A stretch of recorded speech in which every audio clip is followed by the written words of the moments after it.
School of Rock. Santa Ana.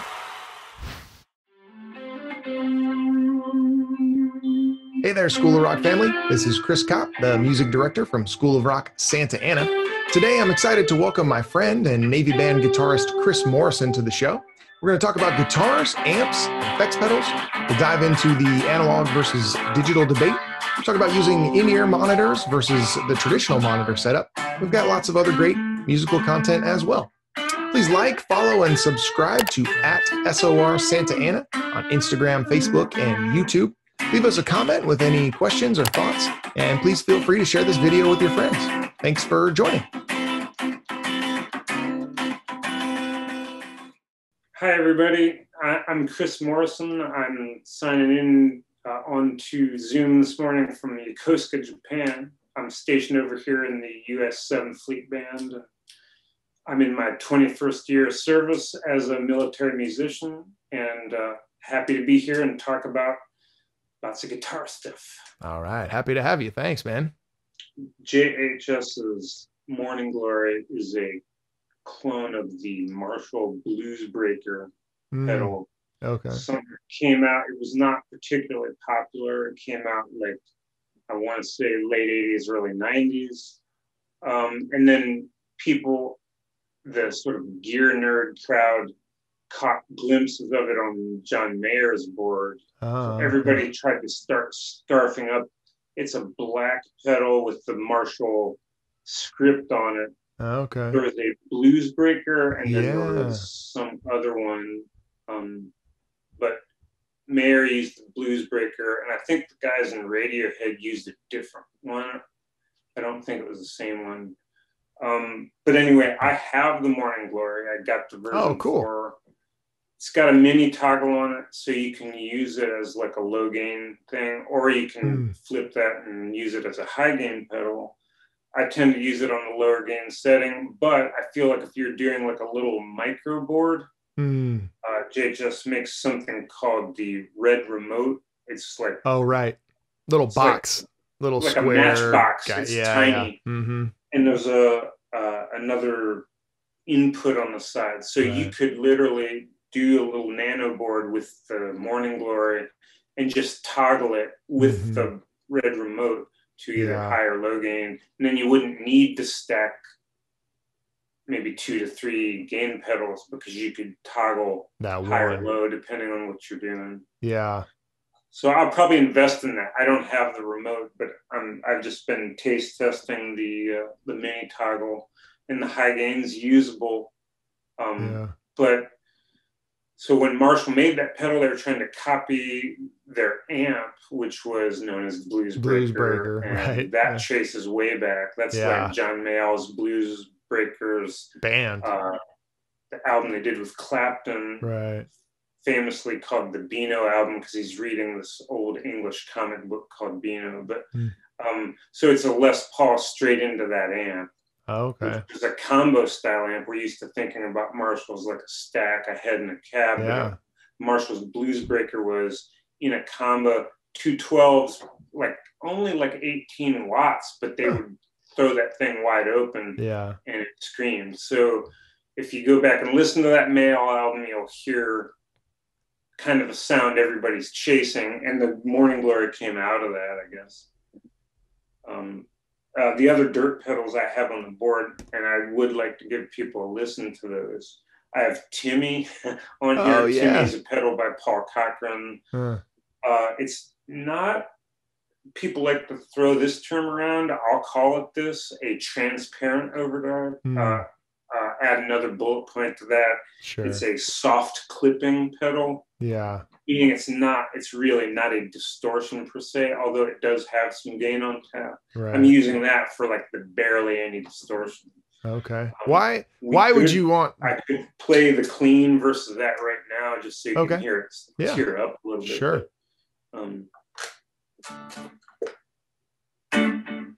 Turn the delay off here. This is clean. So if I put Timmy on, just a little grit. Okay. Or single Can notes. you? courses. Yeah.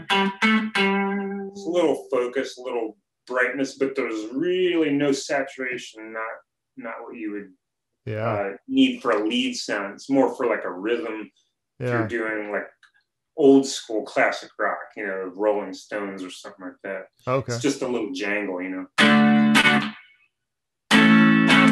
The verb's coming from the Quilter head. That's the Pro Block 200. So it's analog, but it's not digital in the sense of it's not a amp model. It's just a Class D analog solid state amp. Yeah. And I currently have it set up with the mids scooped out a little bit, so it's more like the Fender setting, like a blackface. Yeah. And the verb on that is digital, so for what it's worth, they had to make it small to fit in that little box. Sure. It's a little 1x12 open cab. So you've got this. Can you just go through real quick what you're playing? Just the signal path, real quick, just all the way through. Oh, sure. So from the guitar and then to the pedals. Goes, straight into my pedal board. I'll walk you through. The first three pedals are gain pedals.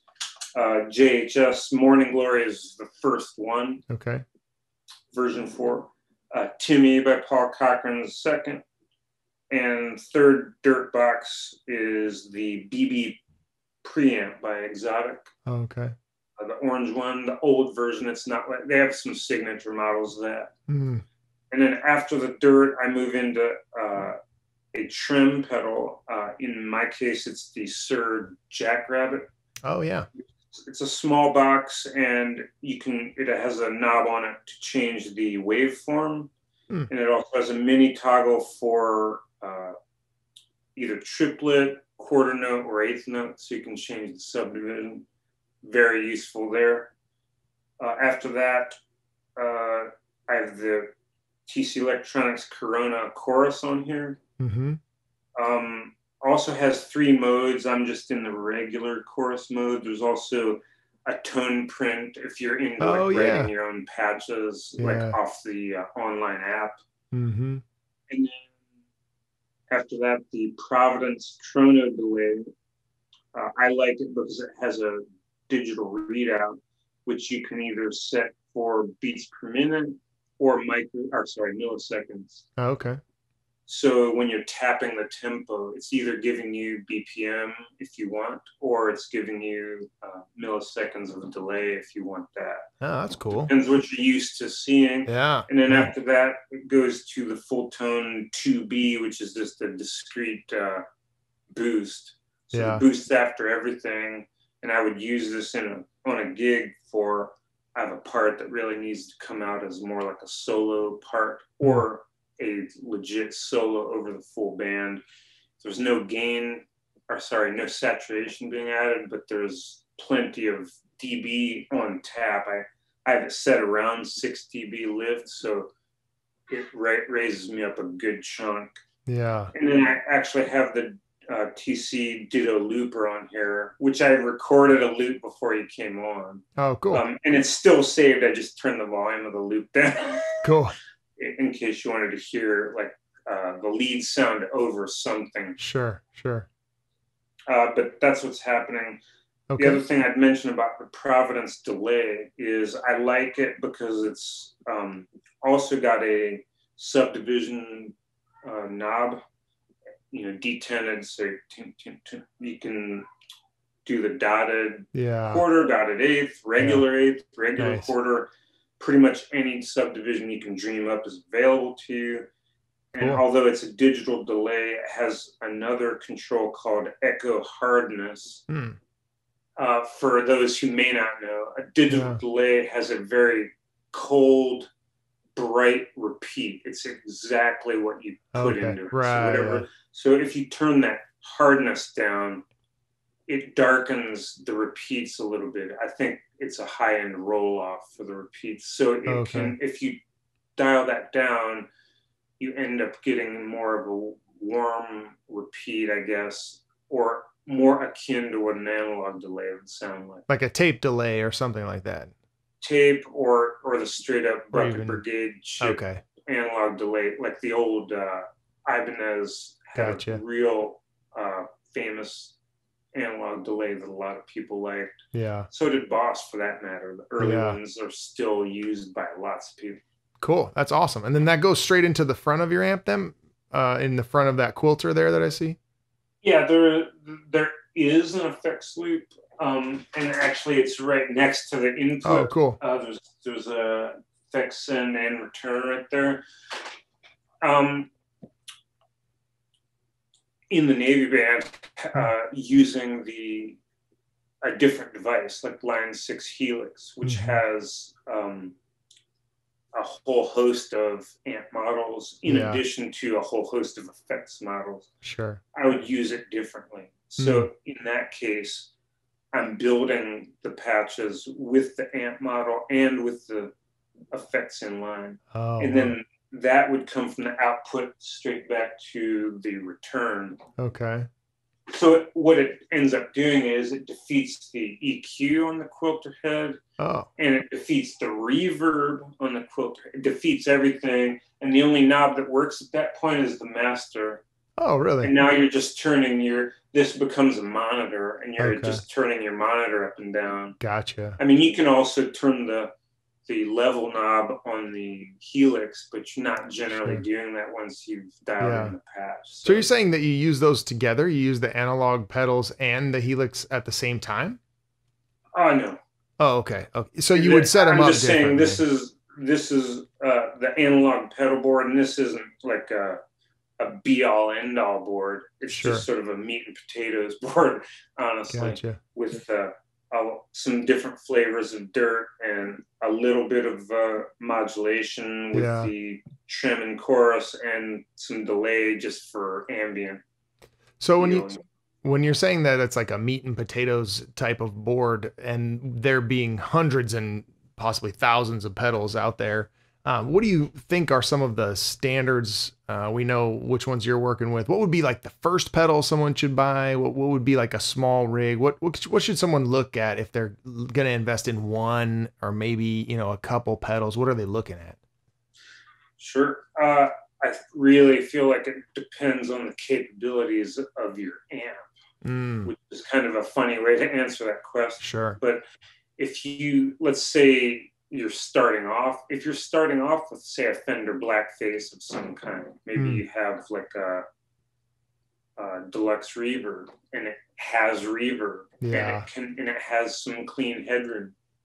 So you have reverb that you can dial up and down, so you don't need it on the board when you're just starting out. So you can look elsewhere. On the other hand, if you have an amp that just does not have reverb, that might be something you should look into. It's like the TC, what is it, Hall of Fame? Yeah, the Hall of Fame, sure. They have the mini version, which is super inexpensive. And those reverb models are pretty cool. If you get the full-sized one, there's like a long list of ones you can choose from, like plates, springs, Hall, I think, octave up, all this sort of stuff. So, especially if you don't have a bunch of money to spend. Obviously, if you have money to spend, sky's the limit. But I think people starting out generally do not have that. But even if you had sort of medium money to spend and you were looking at like who is it? Keeley Electronics has the Topanga reverb pedal. It's essentially a spring reverb model in a box. So it's not a true spring reverb because it has to be facsimile in a pedal form. The only true spring reverb is going to be like this long, tube. Right. Yeah. So, now, but I'd say, like, reverb discussion aside, I'd say an overdrive is probably where you're starting. Most people are playing with an amp pretty clean. So they're like, I got my amp and it sounds cool, but it's not rock and roll yet. And you do something to it to kind of get there. Right. So I'd say a good lower to mid gain overdrive, so that if you crank the gain, it's not like ridiculous. Mm-hmm. But if you dial it back, it still has many sweet spots in the range of the gain. And it's helpful if it has an EQ control of some kind. Usually you get the one tone knob, so you can either brighten or darken it. Right. The Timmy pedal's weird because there's a treble and a bass control, but they're cut controls. So if you turn it up, it means you're removing. If you turn the treble knob up, you're removing treble. If you turn it down, you're dialing it back in. So I almost wish that it actually said bass cut and treble cut on the pedal, but it doesn't say that. It says treble and bass on the respective knobs. Oh, that's interesting. And then you start turning it up and you're like, why am I hearing less treble now? Yeah, why is it dark? I'm turning the treble up. It's got it all the way up. Control. Yeah. And that's something that like an owner of a Vox would understand. There's a cut control on a Vox AC30. And if you turn that cut control, you're going to find your treble fading away. Gotcha. So in place of an EQ, at least it says cut on there. It does say cut. Yeah, it tells you what it is. So instead of having like a typical 3-band EQ or like low, mids, and highs, they have a cut, or in addition to, or instead of that. On the Timmy? On the Vox that you were just mentioning, yeah.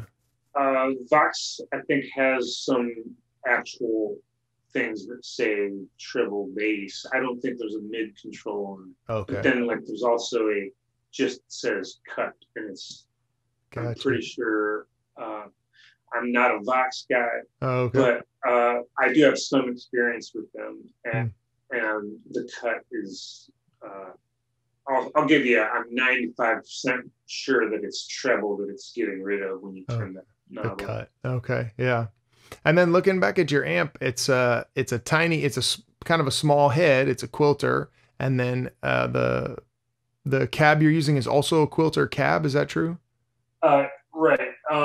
This is, I want to say this is actually discontinued, man. Oh, okay. Because they've started doing cabs which have like a little recess in it. So you turn the head vertically and you drop it in like a slot. Like more of a modular approach. That's pretty cool. What Quilt was doing now, but this is called they had a head called the Aviator. Yeah. Which may also be discontinued. I'm not sure. I think they've moved to this form factor because it's just so small. Gotcha. But this is a quilter manufactured cab, and it actually has, this is the lightweight neodymium speaker. So if I pick the cab up by itself, it's 22 pounds, which is like nothing. For 112? Is that a 112 in there?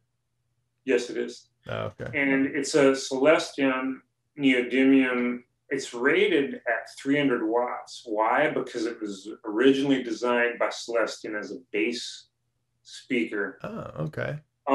So that little head, the master is actually, if you look at the numbers going around, not that we can zoom in, but it's by wattage. So if I actually dime that master, it says 200. Oh, wow. As in 200 watts. Whoa. And it's got the headroom to do that. It won't. Wow.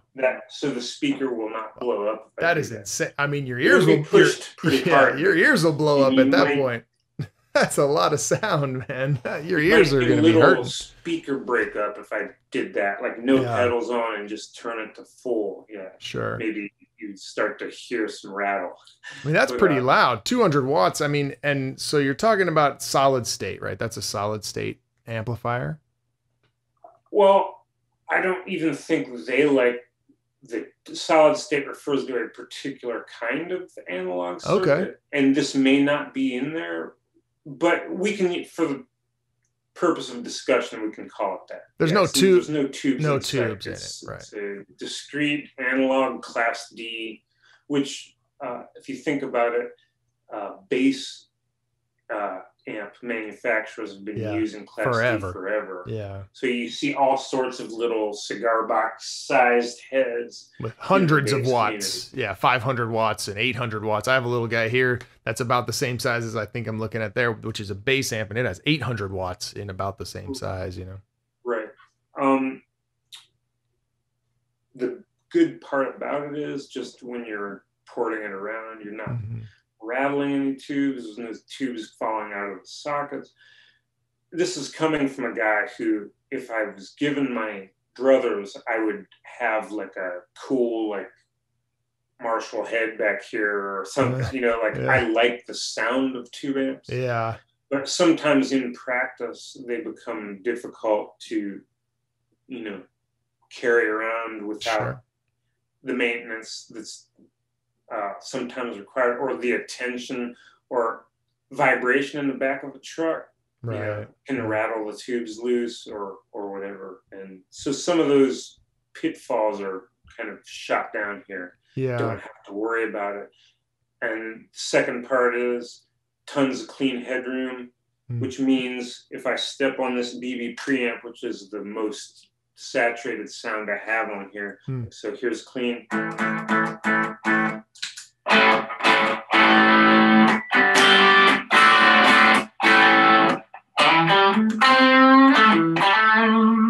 So it doesn't sound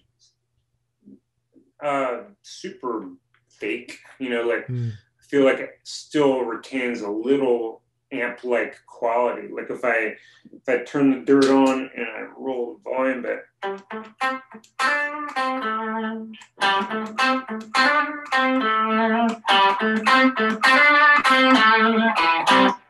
you still get a little bit of that dynamic response where like the hardness of your attack on the right hand matters, actually affects how it speaks. Right. Yeah. Which is why people like the quilter, because there's a certain compression that happens just naturally. Sure. That's one thing I should point out. No compression pedal on this little board here. Not for any particular reason. I think sometimes depends what you're using it for. Some people are using it for sustain purposes. Some people are using it to squish it a little bit when they're doing a lot of like 16th note, you know, funk rhythms. Yeah. Sorry.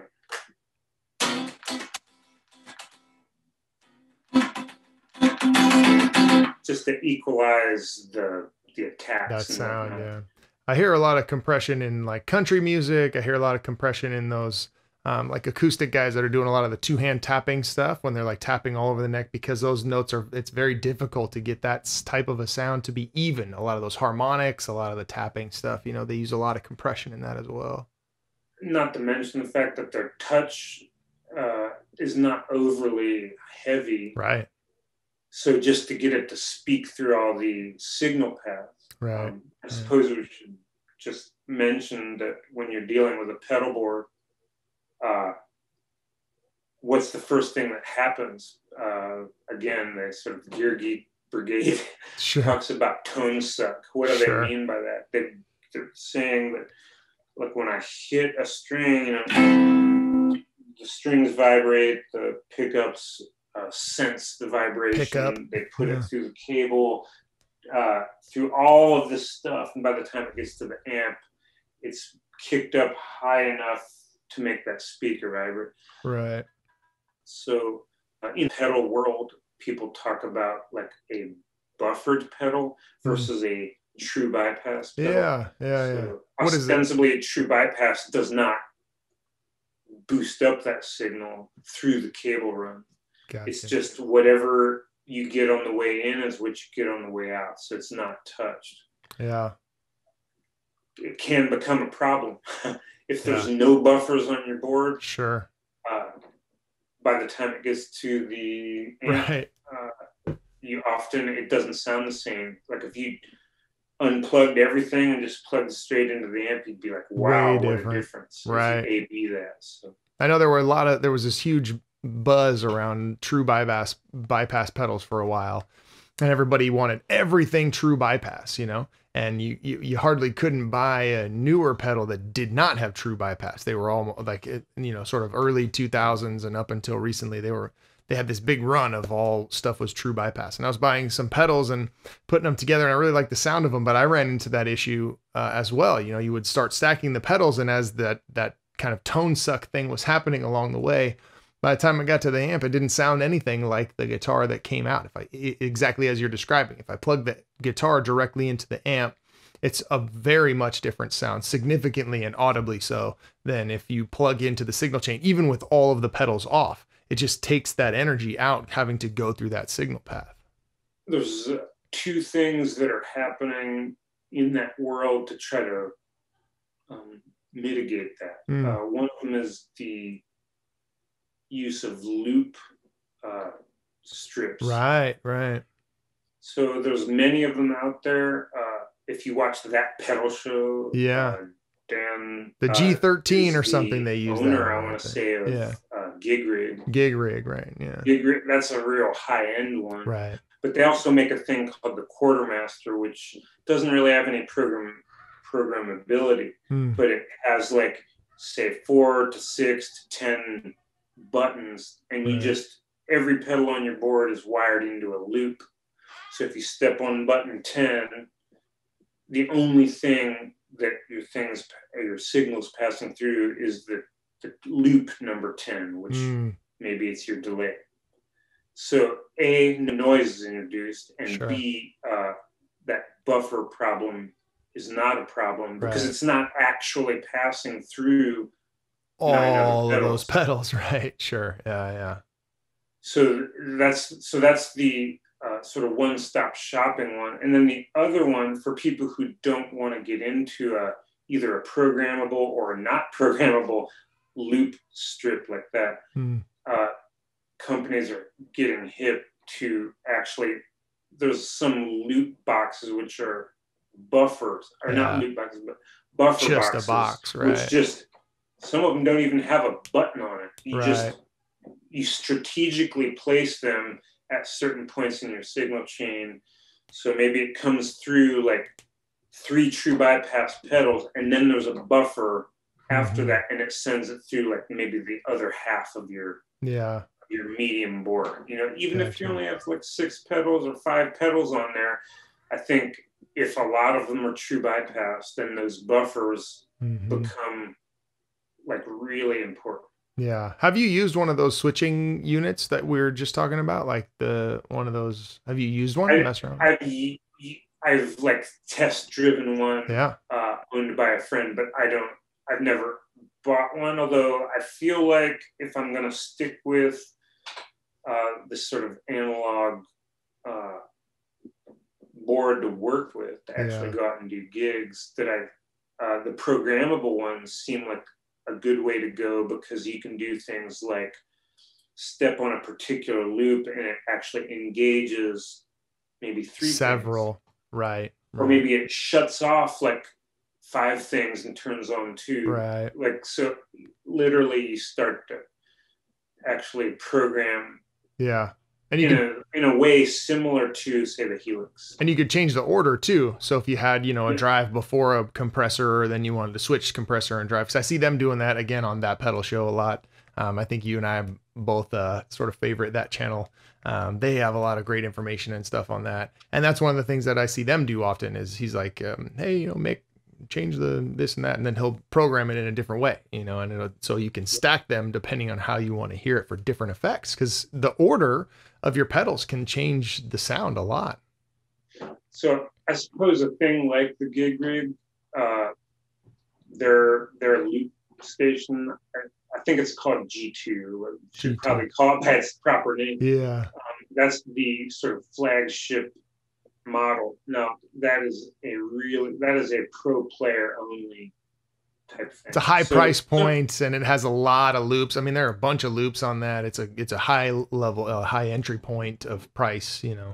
Yes, it is. So for you and I, maybe we're going out and doing gigs. We're interested in that, but person who's just trying to build their rig from the ground up, Sure. probably not, just Sure. because it's cost prohibitive and it does more than what you need to. If you're looking at 1 or 2 pedals on the floor, I should probably come back off this tangent to say, after overdrive, the next thing I would look at is probably delay.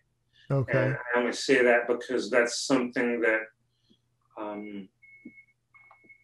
giving you the ability to toggle between something that's dry and something that is more ambient, that have the slaps, have the, well, either slapbacks or a longer delay. Yeah. And so, and then the third, let's just say this would be like your trio to start out with. Gotcha. Sorry about that. There was a delivery truck outside. It's all right. Got to get them packages, man, you know? Heard that little beeping in the background. Yeah.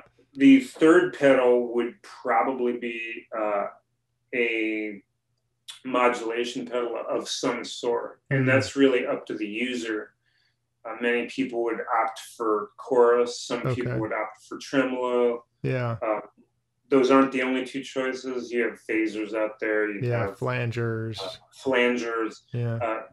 A bunch of cool things that would just be textural in their use.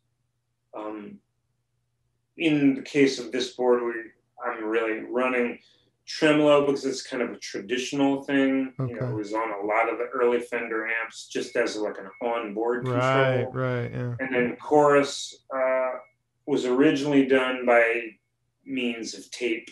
Yeah. Where they would double the sound and like put it slightly out of phase, and you'd get the shimmer. So just for our audience who doesn't know what that is, clean is, and chorus is. So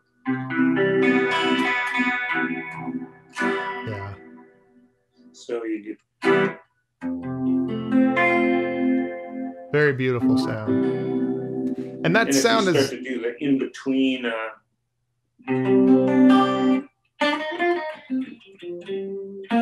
the sort of out of phase pickup selection, you know, that's pretty cool. So let me dial this loop up for just a second. Sure.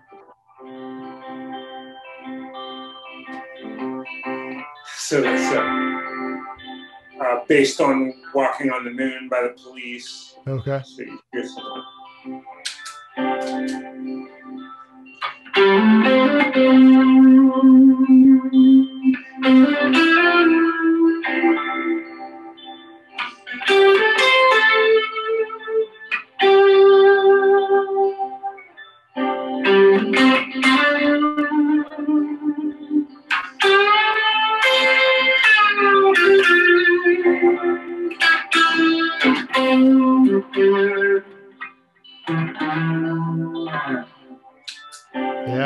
Had a lighter.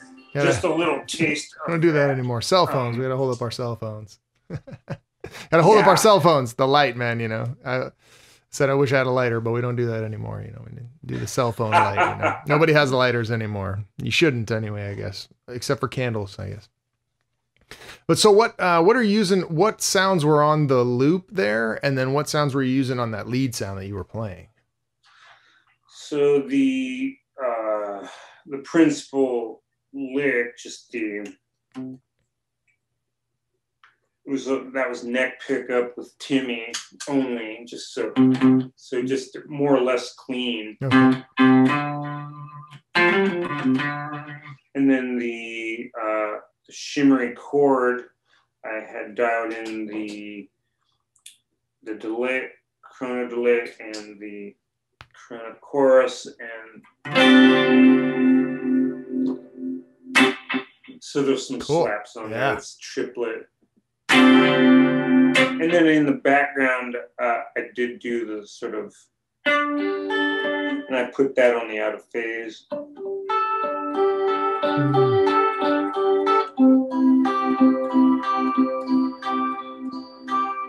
And then turn the chorus back off and cut in the BB pre, and it was neck position, so you can already hear the buzz because it is gained out a little bit.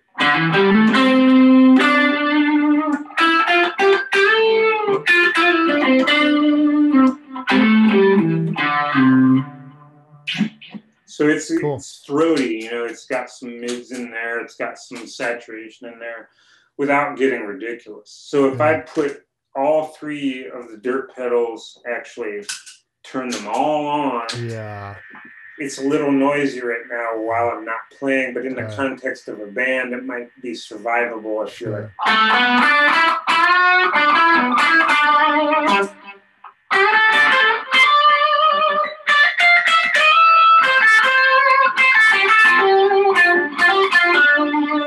So that's the bridge pickup, which is a little more strident, but put it back on the neck, it fattens it up quite a bit.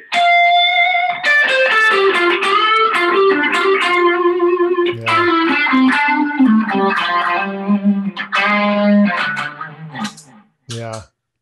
That is a lot of gain. I suppose it's, you know, how much gain is too much? What do you need? You know, how much are you looking for? What kind of music are you playing? Like we were talking about earlier, the context matters a lot. What is it that you're trying to achieve, the sound? In my opinion, so the reason why that works for that is if you're trying to actually get that sustain thing where you're able to just sort of like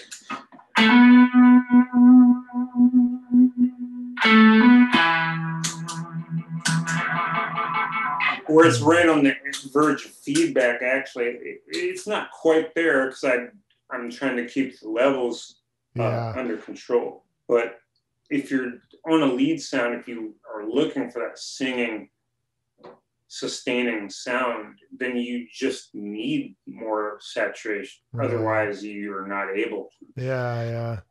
I would say that most people would probably agree. There are no rules, so I should say that. But most people would agree that when you're playing rhythm parts, you generally do not need that level of saturation. It just tends to make it sound more messy, more just not as precise. And I would say, like, when I was starting, when I was a teenager, and I had like a couple pedals. I think I had somebody sold me essentially a piece of plywood that had a small clone, a small stone, those old electro-harmonics, phaser and flanger. And I had a Boss heavy metal pedal. Oh, sweet. Was it the Metal Zone? Which one was it? The black one with the orange writing? Metal Zone, Metal Zone, right, but precursor to Metal Zone. It was just called HM2 Heavy Metal. How old are you, Simo? Dang, man.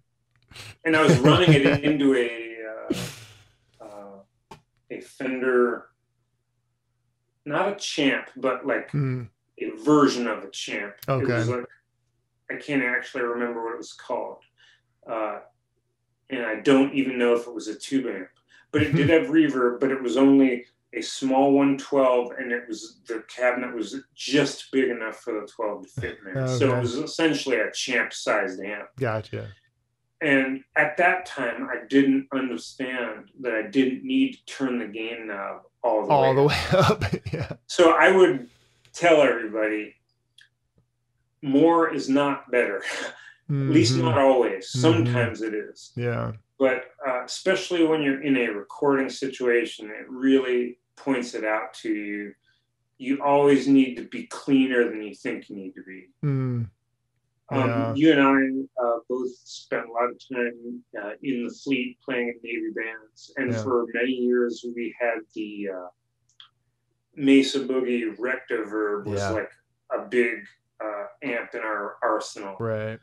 So at the time, like say back early 2005 to 2010-ish, I was using that on the road like every gig. And I was trying to actually utilize it as a legit 2-channel amp. So I ran the clean channel, very like no dirt. Like as Fender as I could get it. And it could do that. It was 2 6L6s. It was 50 watts. And then the distortion channel, I used there was a couple modes there. There was a vintage mode and there was a modern. And regardless of the mode I ever used on the Dirt channel, the gain knob was really like 9 o'clock, meaning it was barely on. Okay. Yeah. And sometimes I would actually have a pedal on the floor, and I would use the sort of lower gain setting of the Mesa with something to kick the front end, and I got better results doing that than trying to really gain up the amp itself. Oh, okay. And some people were like, "Hey, let me play through your rig," and then they would, and they'd be like, "Man, where do you have the gain set on this? It's like it's not even there." Right. Like, you're right, it's not even there. Was that a choice? Why? Yeah. Why would you do it that way, or why did you do it that way? Because when we were playing like our sort of rock rhythm tunes, and let's say like I'm gonna engage the pedals just because just to give you more of an idea, but like if you're playing like a rhythm part, like it was something like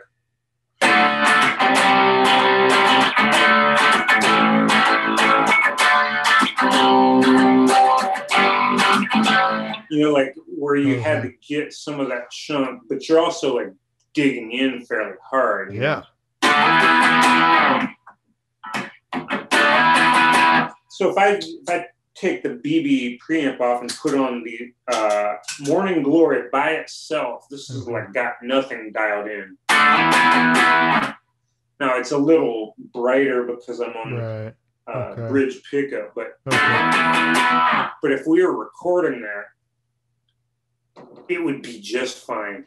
You'd be like, you wouldn't want to take up any more like sonic real estate. Yeah.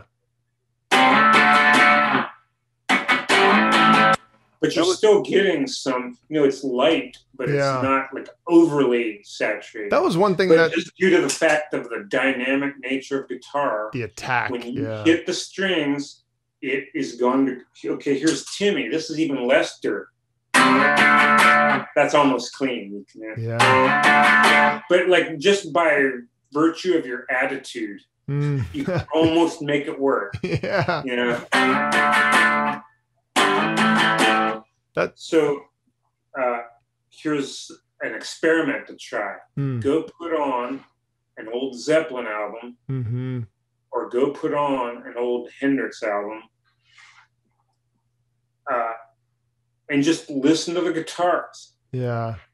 So people are thinking about like, what's that song called?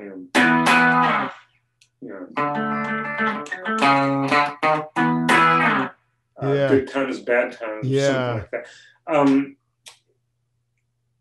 Page never used as much dirt as we think he used. Right. Period. Right. The end. Same with Hendrix. Listen to All Along the Watchtower. Those solos are perfect. Yeah. Not only are they perfect, there's just enough dirt overdrive presence to make that work. Right. It's not super. Yeah. That always surprised me. Yeah, that always surprised me when I was younger, when I was first starting to play and I wanted to emulate those guys and I wanted to sound like a rock and roller. I purchased, I think for me, it was already called the Metal Zone. I'm pretty sure I didn't get the precursor of that one, but I got the same one, the black pedal with the orange light writing on it, and it was always like, I felt like it was right. It's like super heavy and like really, I like when I was playing it in my room or playing it to practice, I thought that was the sound, it was like really heavy, but with a band, it kind of got lost. It was a little too muddy. It didn't cut the way that it was supposed to. When you would listen to the records, it wasn't quite that sound because it was actually too heavy. And I have this image in my head of like Led Zeppelin and Hendrix and these guys being like rocket. I mean, that's the sort of start of rock and roll. Heavy metal kind of traces back to Led Zeppelin. You think it's certainly really heavy. The arena rock. Like, yeah. As we know it in the modern era, those guys invented arena rock. You think that it's because by the time they were big, right? Maybe not Hendrix so much, but certainly Zeppelin. Sure. By the time they were at their height, PA systems, like Woodstock, they could barely cobble together a PA that would work for that size of a crowd, because the industry was not a thing. Right. But as that, I'd say like 68, 69, 70, as they started those rock festivals started to become more of a thing, and it really gave this sort of sound reinforcement industry really grew out of that. Yeah. I think that you had like the Grateful Dead. Yeah, the wall of sound. Like their own corporation almost. Right. Yeah. Cobbling together a PA system which could play to these like huge crowds. Right. Yeah, you had mostly the issue was that they couldn't get enough of that sound out, and so they were pushing their amps as loud as they could. They were pushing everything on stage as loud as they could go, and the distortion sound that you're hearing often is just that, like the amp is being pushed into distortion. It's not this like heavy metal screamer or pedal. It's not this stuff. That stuff really hadn't existed, and certainly not at a consumer level yet. You know, they were doing that with their amps. So I'll tell an anecdote on that. So like in the Navy band, using that the Mesa, Mesa Rectiverb 50 watt. We were doing Black Magic Woman. Famous Santana, written by Peter Green and Fleetwood Mac in the original iteration, but then it was made famous by Santana, and Carlos left a stamp on it. It's like iconic rock stuff, and that sustainy. Yeah. You can tell he's cranked. There's like feedback coming through. Oh, yeah. So with the Mesa, I was dialing that in so that the amp would feed back. And I actually had to turn my body to face it. And oddly enough, playing a PRS, which is something that like Santana in his later years, like starting in the 80s right on up to the present, has got like a signature PRS. So neck pickup, sort of throaty sound and everything. But Pete Thorne talks about this thing. When your amp on the stage is loud enough to do that, like everybody's amp was loud enough to do that back in the day. Sure. Cream, Hendrix, The Dead, they're whoever. all dial just cranked up. The Who. Sure. Like all the sort of like, but many of these guys are pretty much deaf. You know, they're still around. Pete Townsend, well-documented case of tinnitus. Jeff Beck, same thing. I feel bad because like Jeff Beck, my sort of icons from that era are those guys. Yeah, sure. Page, Jeff Beck, Pete Townsend, etc. Yeah.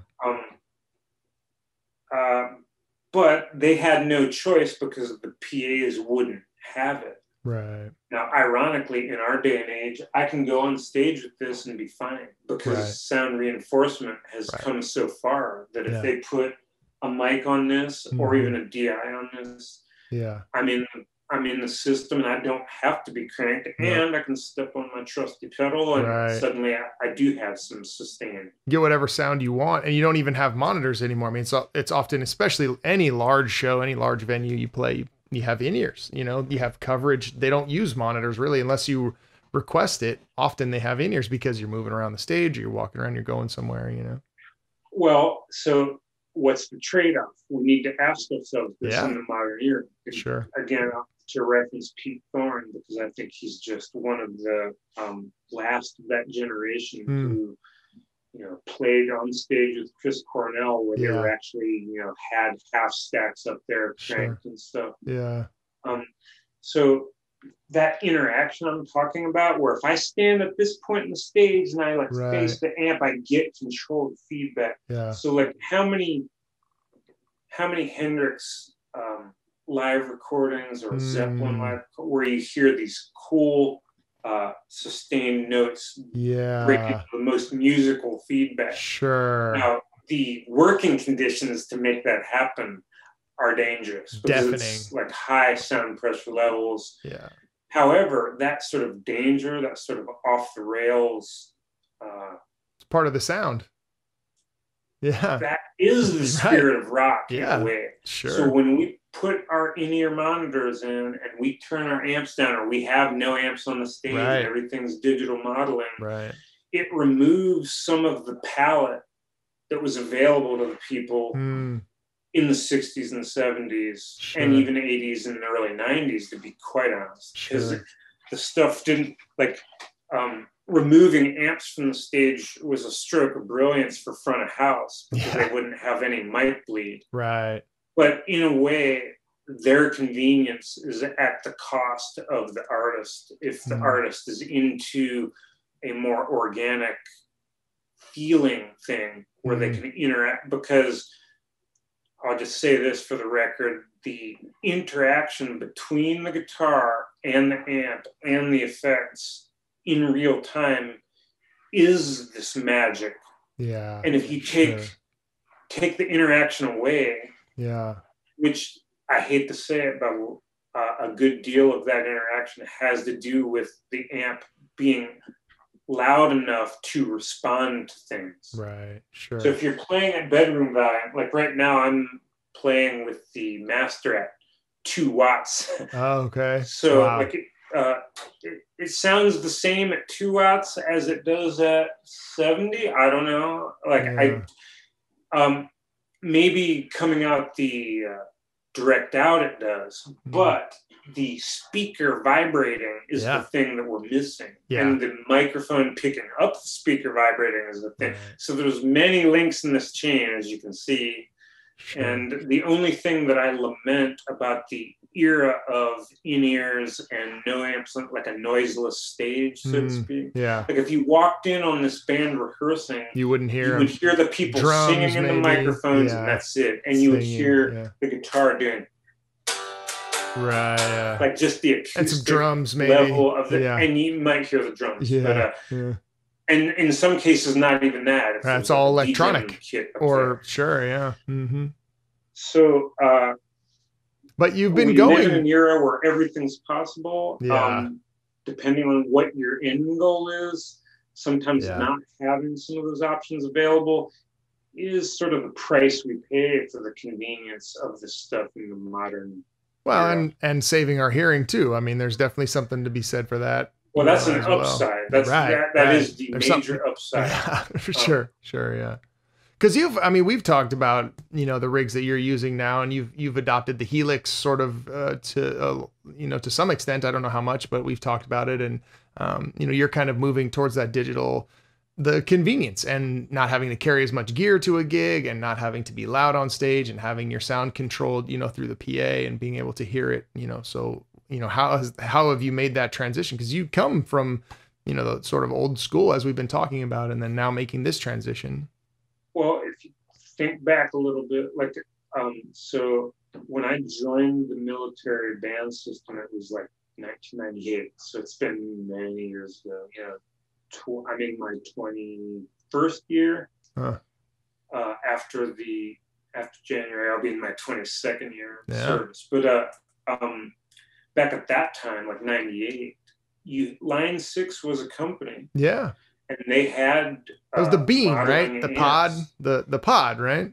They had the pod, and then they also had their earliest iterations of, like, they had 2x12 combo amps, which had rotary selectors. Okay. Yeah. So you could put it on like a blackface setting versus a Brit. Some kind of emulation or something. Yeah. Emulating some sound.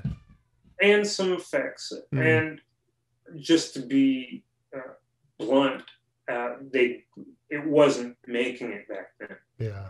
In other words, those early iterations of modeling, you could still hear the digital artifact like a little too much for my taste.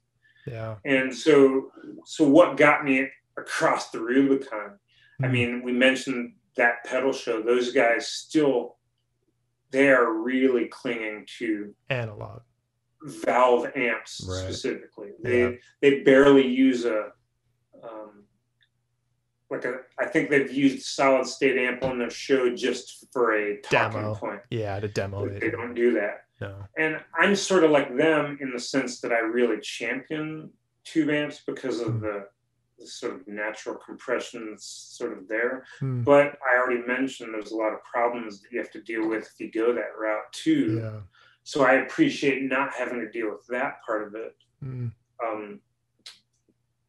then modeling, like the current iteration, that the Helix does very well in terms of like when you dial up a deluxe reverb or a Marshall Plexi or any amp you can dream of, like a little Supro, which is like one of those small amps that Jimmy Page used to use in the first years of Zeppelin, and he would just crank that thing, you know. The dynamic aspect of playing into a tube amp is retained. Like it feels that, I guess that might be the thing. Feels right. It feels right. What is so that made it an easy sell. Like, and also I'll give you 2 reasons why it's also super convenient. If I'm recording at home, USB into the computer, you don't even need an interface. No. You can record straight to Logic, Pro Tools, or whatever with the Helix. And if you're careful about how you're crafting that sound, you're getting really high definition into the DAW, which is awesome. And then if you're doing like an in-ear monitor situation, which we're rehearsing on in-ears at work right now, although we're not using the Avion, we're using like a smartphone app, a Yamaha monitor mix or something like that. It's proprietary to Yamaha, but you know that we use the CL1 board as the main board. So essentially we sign into a Wi-Fi channel. It's not Wi-Fi in the sense of like internet or whatever provider. Right. Like it's like a local Wi-Fi radiating from the board. So I can push faders on my smartphone, and that's how we're doing our in-ears. Is that cool? Do you like that? I mean, has that app, because we were using the Avions, just a few years ago. They've adopted that pretty recently. Do you like that addition of the control that you have with your phone? Well, I think stateside Avions are still in use. And frankly, I prefer that.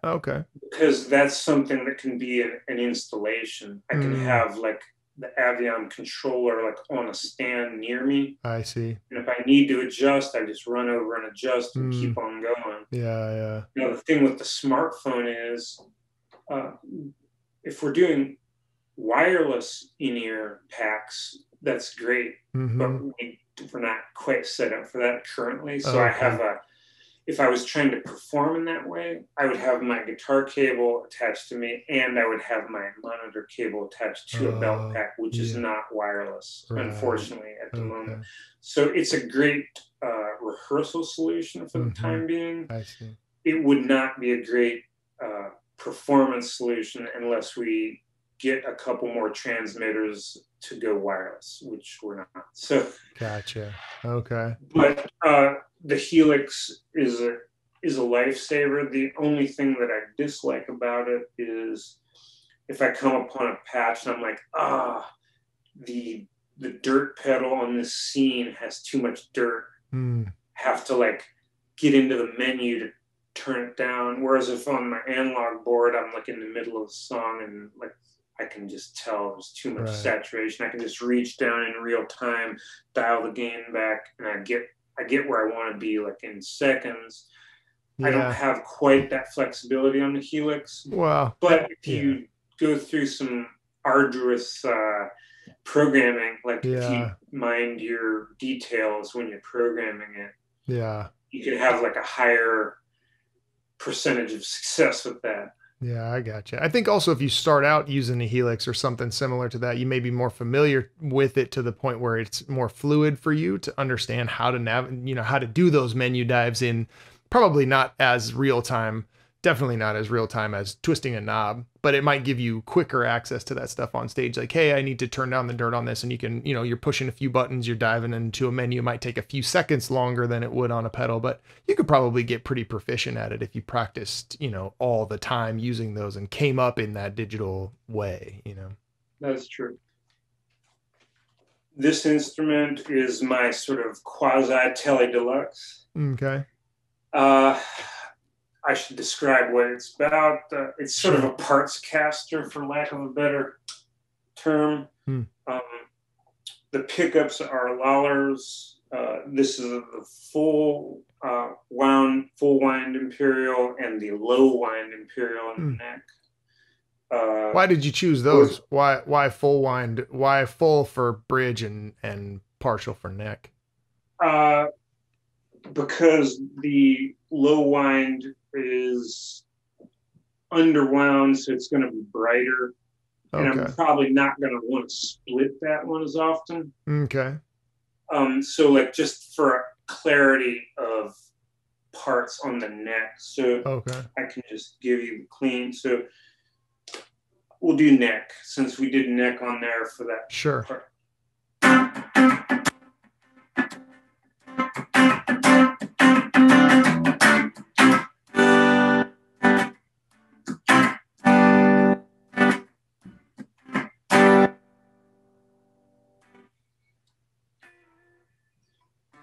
So if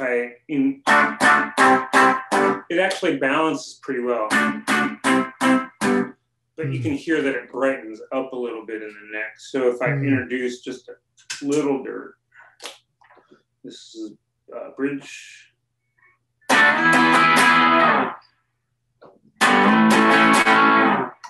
Versus neck. Oh, yeah.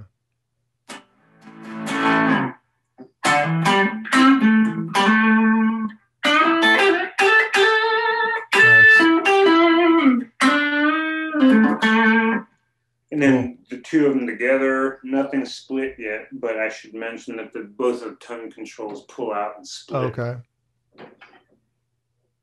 Take the dirt off, because this is the out of phase, like in the center.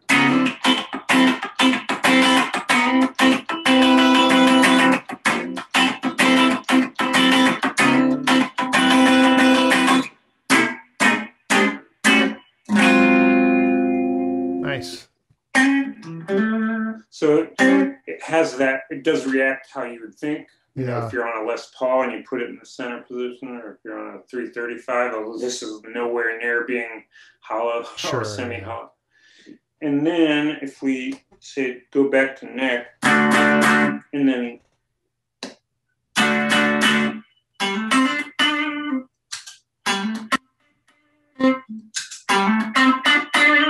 that's both Timmy and Morning Glory. Does that split the pickups, or does that, how does it, it's both on but split? Both on, and the coil tap, yeah. Okay. And then the bridge split.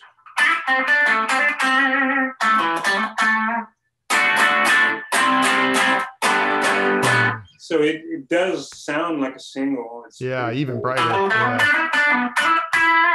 And then if I put it in the middle with both of them split, then you really...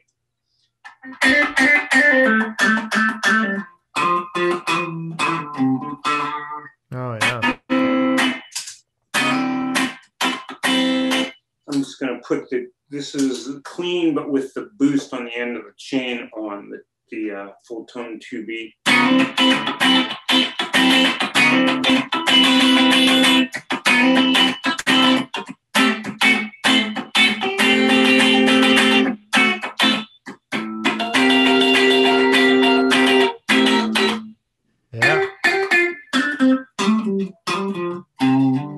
Yeah. But awesome, man. What I would really use this for, I don't own a Les Paul, so this is kind of, if I need to reach for something that's more in that flavor, this is Fender scale length, so it's not a Les Paul. I don't mean to sound like that, but if I was going to play anything that requires that sort of beef, I would reach for this. Gotcha. You know, so...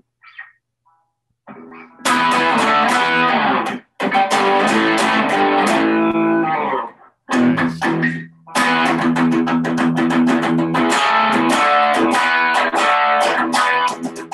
Yeah, man.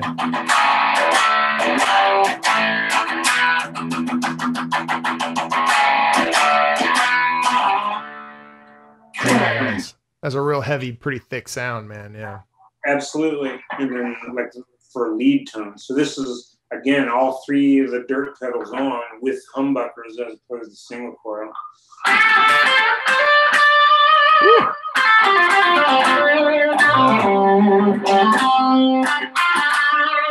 Nice. So the high end's rounded off because it's not a single coil.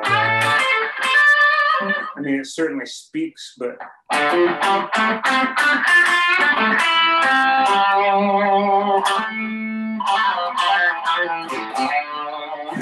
yeah, I like it. I like that sound a lot. That's rock and roll, man. I like that sound a lot. I like the sort of Marshall Les Paul humbuckers. I mean, I like that heavier, kind of more driven, rounded off sound a lot. I like all of it, but that's a good sound. So the difference between this and a legit Tele Deluxe is that these are regular humbuckers. Where have you heard of the Fender wide range? I don't think so. So they look like a humbucker. Okay. They are dual coil, but they don't fit in the same route. They're actually slightly larger.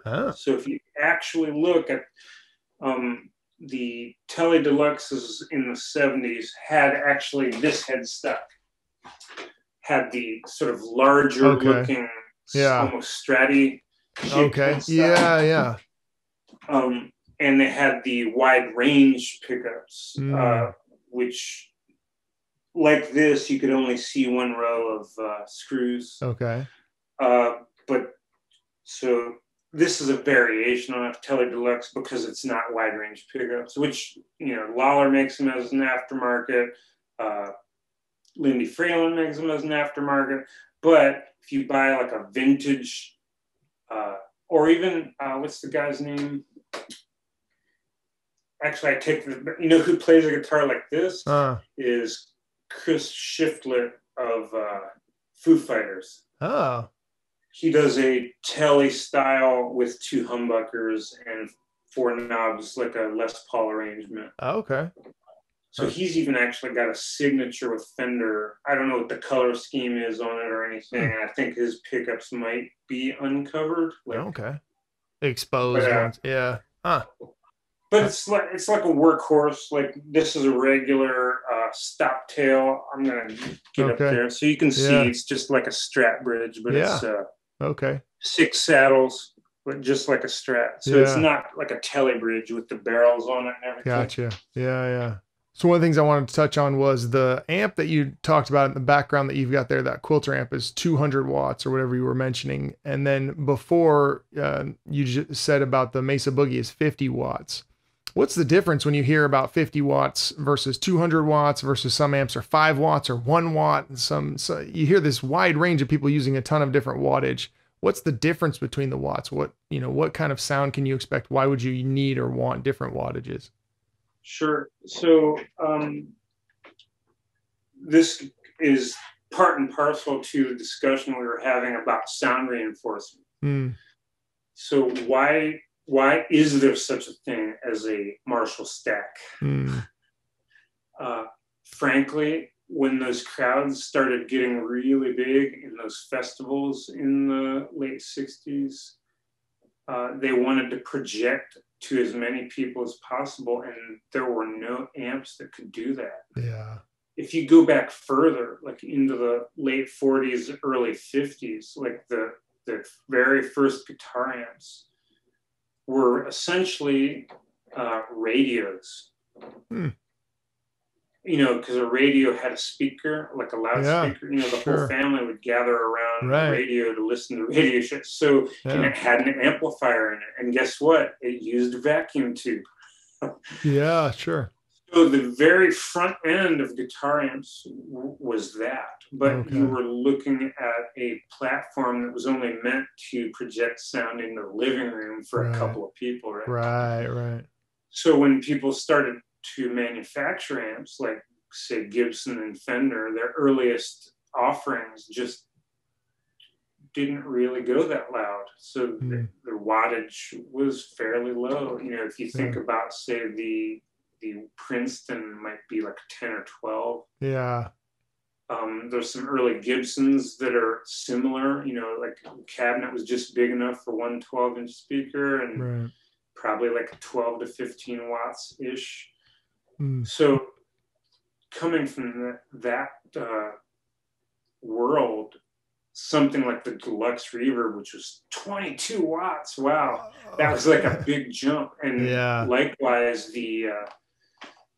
in Great Britain, the Vox AC15 gave way to the AC30. Yeah. Which 30 watts doesn't sound like much, but then it's, when you hear the watts, there's so many variables you need to zoom in on right away. What kind of circuit is it? Okay. So a Vox AC30 is a Class A amplifier. A Fender Blackface is a Class AB amplifier.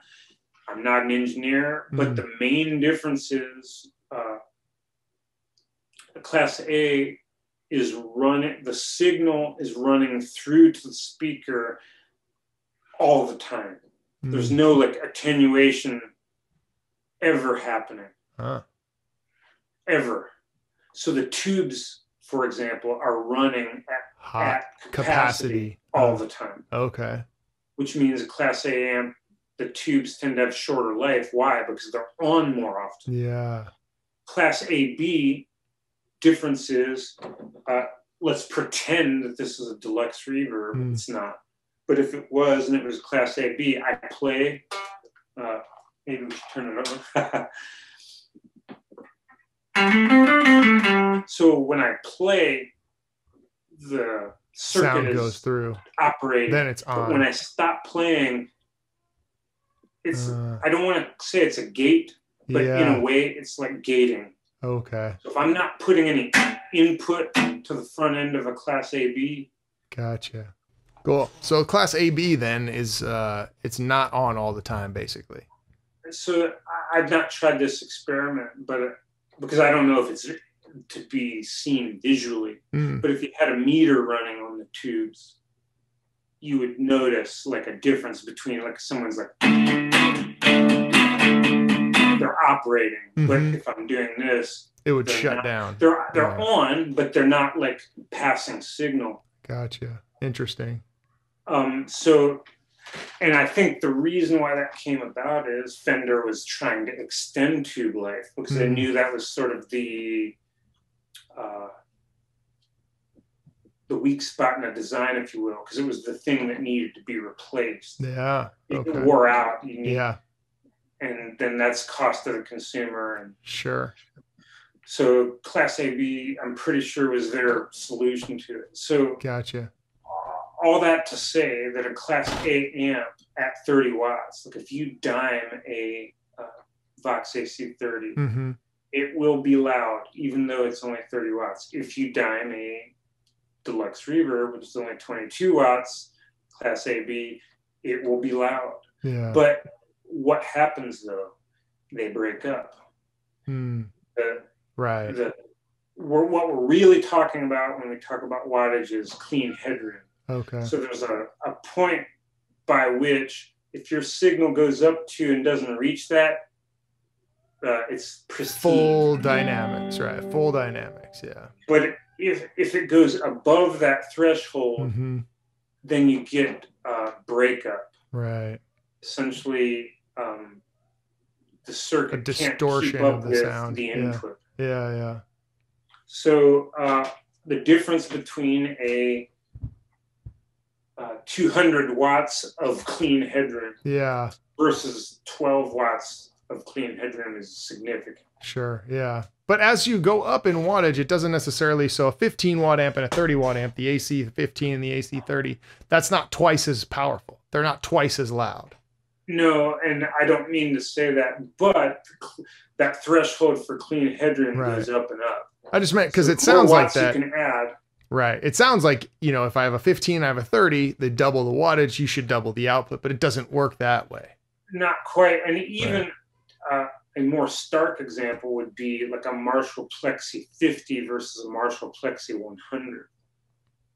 They're 50 watt difference. Yeah. Should be huge. Difference. Should be an enormous difference in sound. Not really.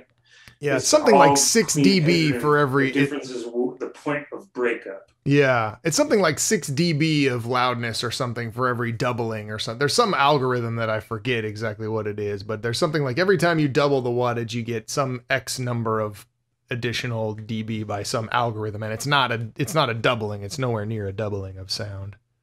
So this being the analog class D is cheating, right? Because this is, if you had a tube amp that was 200 watts, which would be I can't remember how many, but Marshall made this huge, enormous head called the Marshall Major. You have like 30 tubes or something in there. Well, it was significant amounts of both preamp and power amp tubes, but the main thing is the size of the box and the weight of the box. Oh, yeah. You know, like every bit of 50 to 60 pounds lifting that versus this weighs like 4 pounds and it's 200 watts. So, but is it the sound you want? So like some guys, when they have like the full road crew, you know, they're like, I'm taking the Marshall Major on the road. I want to say it's rated at 120 watts, which is still a lot. For a tube amp. Yeah, absolutely. And they are really loud. And anyway, guys who are into those sorts of platforms, for example, you'll find guys who favor a Plexi 100 and other guys who favor a Plexi 50 watt. And it has to do with where they set it in relation to the sort of edge of breakup. Gotcha. What volume they're playing at, and then what kind of tone they want to have at the volume that they're playing at. Do they want a lot of clean headroom at the volume they're playing at, or do they want it to like be breaking up already a little bit? That edge of breakup you mentioned, that sort of right on the threshold of that compression breakup sound at the volume they're playing at.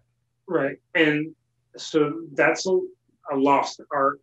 The older players that tend to use maybe fewer gain stages on the pedal board, maybe their pedals are more like for textures, like maybe they have modulation, maybe they have wah-wah, maybe they have some things that change up the textures of the sound, not the gain level. So they're riding that volume knob. Like I know guys specifically who when they play clean, the volume is at 6, and then they roll it to 10, and it's dirty because the amp is set to be dirty when they're at 10, and then when they roll it back down, the amp cleans up. So in the pedal world, what are things that people look at? They look at that cleanup factor. So let's try it. Here's the BB preamp, right? Let's get on the neck position. So you heard how gained out it was earlier. Let's put me at 5 and just see how clean it is.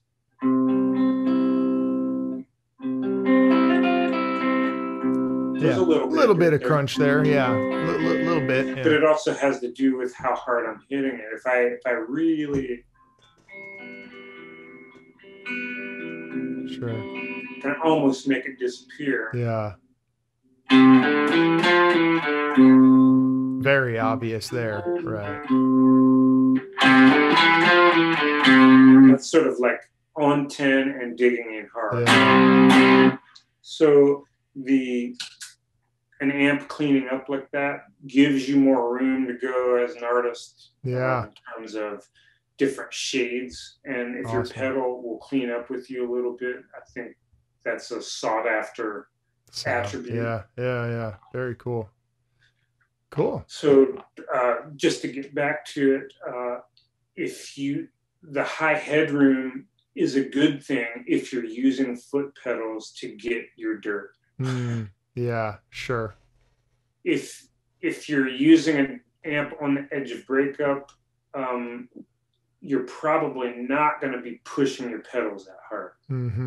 They don't need to be, because you're just trying to push the input of the amp a little bit more because it's already on the edge. So it doesn't have to be like gained up to actually get you to that rock and roll territory. Then you might choose some kind of pedal that, gives you dirt of a different flavor, a fuzz pedal, or, you know, if you're playing a mid-rangey amp, maybe something that is the opposite of that, you know, maybe you're an overdrive kind of a sound or whatever it is that gives you a different flavor of crunch than, or dirt than what you have on your amp available. Good transition there. In terms of fuzz pedals, main sort of architecture there are the fuzz face, the big muff family, sure, the tone bender family, and I would even maybe kind of include the treble booster family. Oh, okay. In there. They're all kind of in that same family because they are transistor based, usually either germanium or silicon based. You and I have talked about this in the past. Just for anyone who doesn't know, germanium is a more unstable element, so it does react to temperature and humidity. Right. In contrast, silicon does not react to, you know. So, for example, I was on a Navy band gig with a germanium fuzz on my board in broad daylight. Yeah. And it just died. Yeah. And when I say died, it wasn't broken, but it couldn't pass signal because it was too hot. Yeah. Okay. So based on that experience, I started investigating silicon fuzz pedals because you can play with them whether it's, you know, 58 degrees outside 100 or degrees, 105 degrees outside, sure, and it won't change what they're doing. Yeah. Fuzz is an interesting effect. Fuzz is an interesting effect that way because it's more temperamental than a lot of other ones. The signal chain makes a bigger difference. You know, you often are told to put the fuzzes at the beginning of your signal chain. They often don't like to play later on in the signal chain. Wah versus, you know, fuzz versus wah first and after is a big difference. They tend to be more temperamental. Yeah, especially the germanium version. But I would say that fuzzes in general, if you feed a signal in, if you feed a buffered, we talked about buffers earlier, if you feed a buffered signal into the front end of a fuzz face, it's not really going to handle it that well. Right. Like it's just the nature of the of that circuit. Right. It reacts better if it's the first thing in line. Yeah. Yeah. There might be a couple things that could go in front there. I've heard of people putting univibes in front. I've heard of people putting wah in front. Yep. Just to get back to the statement that there are no rules. Sure. If you were lining this stuff up, you can try every single combination. And you should, and you should. To what you're hearing in your head is what you should probably do. Absolutely. But I would say that generally speaking, pitch is first because you want the unadulterated guitar sound going to that. So that's why like an octaver, like a clean octaver, like a pod, I see, something like that. A wah, those sorts of things tend to be up front because you're getting the unadulterated signal to that, and then you're affecting that signal. So if you want to put distortion on an octave, you would probably go octave then distortion. That's not hard and fast. Sure. I would say modulation after dirt and delay after modulation. And then if you do what I do with the clean boost, that's got to be all the way at the end because you're just trying to take whatever your sound is at the moment and lift it a little bit without introducing any saturation. Right. Now you can switch that around where maybe you have delay first into distortion. So guess what happens there? You have the repeats happening and then you're putting the distortion artifact onto the repeats. Right. It tends to sound really brash, but it's a sound. It does work. Van Halen plugged the Echoplex in the front end of a overdriven Marshall. So in effect, he was doing that. He was doing delay before distortion, and it worked out just fine. It's got a certain vibe to it, and if you like that, you should by all means do it. Yeah. I'd say a more controllable version would be the other way around, dirt first and delay much later. So when you're in the Helix, though, trying to build from the ground up, that's a lot. It's tough. That's a mountain of you're work, programming. honestly. I mean, you're programming. You need to know a lot about the tech. You need to know a lot about, it starts with knowing what sound you want to have. Like I want to hear a fuzz, I want to hear a distortion, I want to hear whatever. But then it adds that other layer of, now you got to be an IT guy and you got to dig in there and know what all the screens do and know what all the numbers do and know how to navigate that. So a great example in my case is like Helix has a nice preset, which is like the David Gilmour, Pink Floyd, The Wall type setup, with the that sort of delay, the dotted,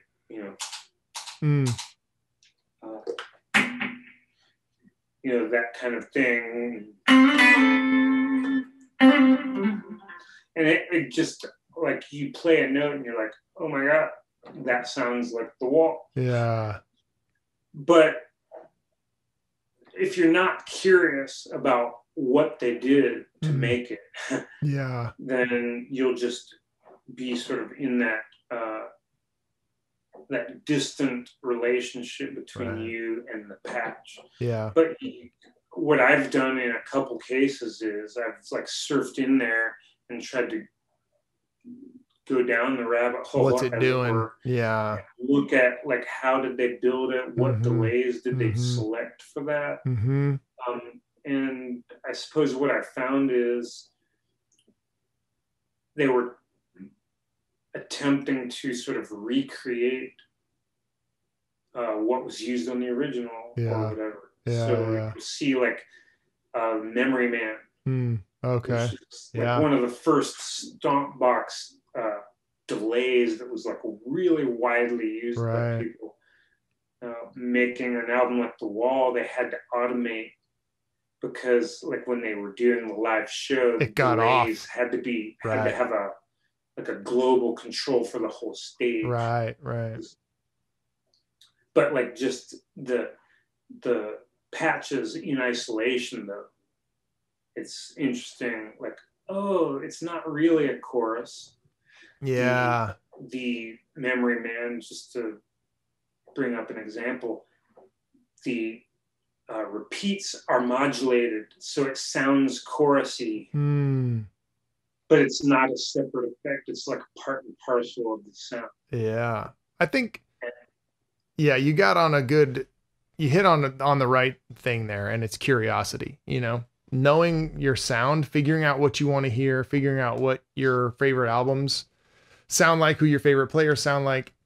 It all comes from that heart of curiosity. You want to know not just, the guitar they're playing, but the effects they're using. And then that goes to like, what scales are they using? What chords are they using? What solos are they using? How are they interpreting? I mean, the curiosity piece is really what drives creativity and musicianship, I think. If I had to boil it down to just kind of one thing, I don't think it really comes down to like what you may think, like talent, or, I think it results in hours in the practice room, but I don't think that's necessarily where it comes from. I think it mostly comes from this curiosity of, how do I get that sound? Oh, that's so awesome. And every guitarist, every keyboard player, every drummer, every vocalist, every bass player that I talk to, everybody, that we've had the pleasure of serving with in the Navy bands, and then, plenty of talented musicians we've met around the world and all over the place.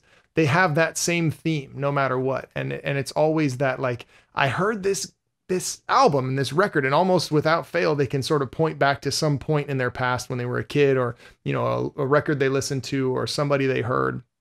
And they say, I just had to know what that sound was. I heard this sound. I heard this record. I heard this, saxophone, bass, guitar, whatever. And it just blew my mind. I had never heard anything like that, and it sparked in them this creativity. And that piece really pushes forward your ability to play, your ability to create, your ability to do anything, because then you're driven to succeed. You're driven by your curiosity to find out what's going on there. And then you develop the facility, the ability to do those things as a result of the curiosity. So if I had to go back to when I was a teenager, if I could rewrite those early chapters in my development, I wasn't as aware of how all the variables fit together. Like, oh, he was playing a Stratocaster. Oh, he was playing it into a Marshall. Oh, that's a Univibe? Right. And oddly enough, the Univibe, I went many years and did not know what that effect was. But I heard it. Yeah. Like if anyone's heard the Woodstock Star Spangled Banner, sure, that warbling kind of pulsing sound is the Univibe, which was originally designed to try to copy a Leslie speaker, but it failed at that. Right. But in failing at that, it created its own thing. Yeah. David Gilmour used one on Dark Side of the Moon and other things. That's famous circuit, famous effect. Yeah. But so, and then when I found out what that was, I was like, where have you been all my life? This is very cool. In fact, Pearl Jam, just to shift gears, like a 90s band. Yeah. You listen to Mike McCready playing solos on 10. Univibes all over that. And like I remember being, I'm sort of the same age as the guys in Pearl Jam, or very similar. And Mike McCready was a Hendrix guy when he was young. Like that was one of his idols. So he tried to sort of go there and like cop those sounds and stuff. And so you notice that generally speaking, especially during the heyday of Pearl Jam back then, he was Strats all the way, and Stone was playing Pauls and stuff. So they could have like sonic differences and kind of piece it together. But even like then, like as late as the 90s, when I was hearing that pulsing Univibe sound, and I could not identify it. Like it was like in my subconscious. And I don't know what finally pushed me over the edge where I'm like, I need to know what that is. But I started researching, and I finally found out, the thing that's the common denominator factor between Hendrix, David Gilmour, Mike McCready, and many others, Robin Trower, who was kind of also a Hendrix disciple in a way. Like he made his own thing in the 70s, but they all were super famous for using it. Chris, man, thanks for joining me today. I really appreciate you spending the time talking about guitar stuff. It's been a lot of fun. I learned some things. Hopefully you had a lot of fun on the program, and hopefully we can do this again. We'd love to have you by the show, and maybe we can chat some more about guitars. There's an endless supply of things that we can do. So just want to thank you for your time and say we appreciate you a lot. My pleasure to be here. It was a great time, and give me a call whenever you want to chat. Absolutely. And thank you for your service, sir. We appreciate you. Thank you. Appreciate it. Have a good one. You too. Take it easy, everyone. Take it easy. School of Rock. Santa Ana.